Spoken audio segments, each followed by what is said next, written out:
In the heart of the ancient mountains, where the whispers of the wind carried the secrets of centuries, there stood a monastery known as Tranquil Haven. Here, a revered Zen master named Haruki resided, his teachings echoing through the valleys like a gentle breeze. One serene morning, as the mist clung to the peaks and the sun kissed the earth awake, a group of earnest disciples gathered in the courtyard of Tranquil Haven. They sat in a circle, their eyes fixed on the robed figure of Master Haruki, who emanated an aura of profound wisdom. Today, Master Haruki began, his voice a rhythmic melody. We embark on a journey to uncover the intricacies of the mind, to discern the subtle currents that shape our thoughts and actions. To find the weaknesses of the mind is to illuminate the path to true understanding. The disciples leaned forward, eager to absorb the teachings that promised not just enlightenment, but a deeper awareness of the self. Close your eyes, Master Haruki instructed. Breathe in the essence of this moment. Let your mind become a canvas upon which the brushstrokes of your thoughts dance. As the disciples followed his guidance, a hush settled over Tranquil Haven. The rustle of leaves, the distant murmur of a stream, and the rhythmic inhalations of the gathered seekers created a harmonious symphony. In the vast landscape of the mind, Master Haruki continued, there are peaks of clarity and valleys of confusion. We must traverse this terrain with the gaze of a diligent explorer.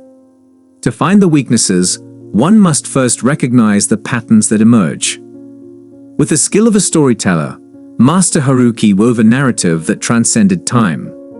He spoke of a young warrior who, armed with courage and a keen blade, embarked on a quest to conquer a formidable dragon that plagued his village. The warrior, however, discovered that the true battle lay not in the physical realm, but within the labyrinth of his own mind. As the warrior faced the dragon, Master Haruki intoned, he saw reflections of his doubts, fears, and insecurities mirrored in the creature's eyes. It was a confrontation not with an external foe, but with the shadows that lurked within. The disciples opened their eyes, the tale settling within the chambers of their consciousness, like a seed taking root. Master Haruki continued to guide them through a series of meditative exercises, each designed to peel back the layers of the mind. Consider, he said, the stream of consciousness. Thoughts, like ripples on the water's surface, arise and subside. Some are gentle, while others crash with tumultuous force. The key is not to resist, but to observe. The Zen master recounted the story of a monk who, sitting by a babbling brook, learned to discern the nature of his thoughts through the sounds of the water. The rush of anxious thoughts was like a rapid current, the gentle hum of contentment a meandering flow. By attuning himself to the rhythms of his mind, the monk discovered the power of awareness. Master Haruki encouraged the disciples to engage in mindful contemplation, to trace the origins of their thoughts and emotions.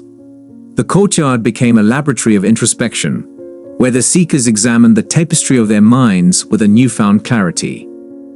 Finding the weaknesses is not an act of condemnation, Master Haruki emphasized.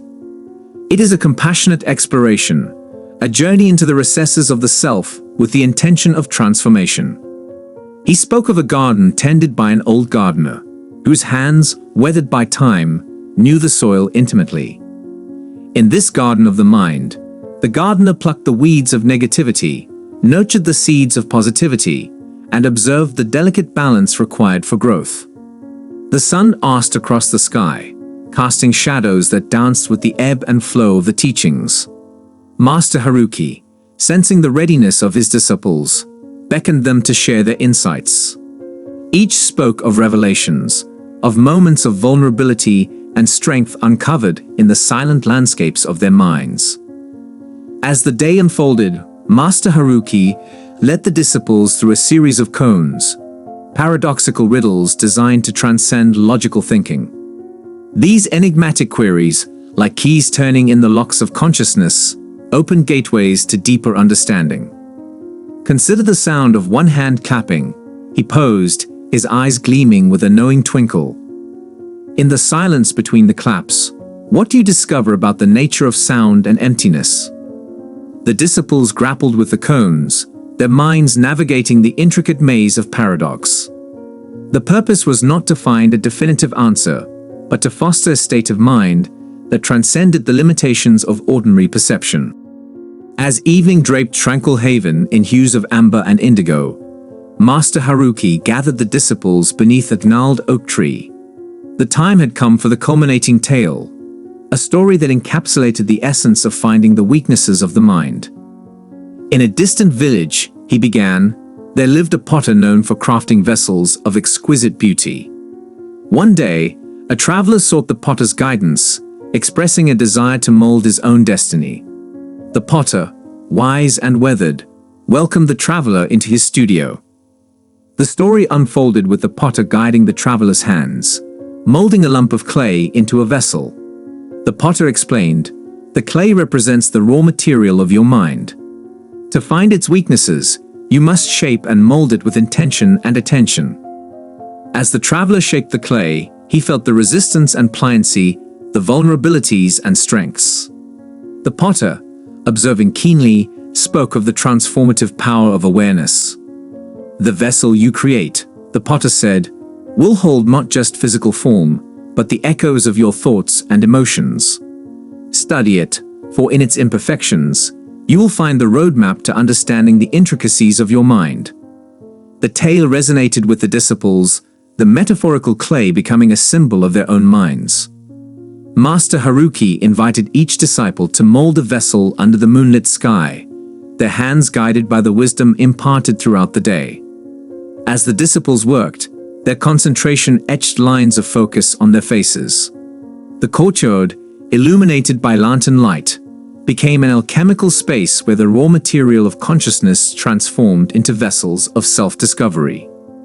When the last vessel was crafted, Master Haruki invited the disciples to sit in a circle, each holding their creation.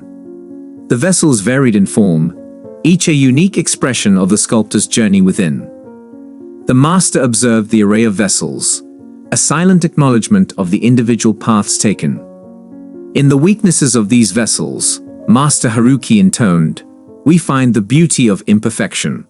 Embrace the cracks and irregularities, for they are not flaws but windows into the soul. Your vessels are mirrors reflecting the journey within, a testament to the artistry of self-discovery. As the night settled into a profound stillness, Master Haruki guided the disciples in a final meditation.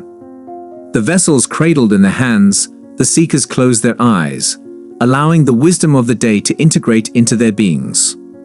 In the quiet recesses of your mind, Master Haruki whispered, you will discover not just weaknesses, but the boundless potential for growth. Embrace each facet of your consciousness, for in that embrace, you find the alchemy of transformation.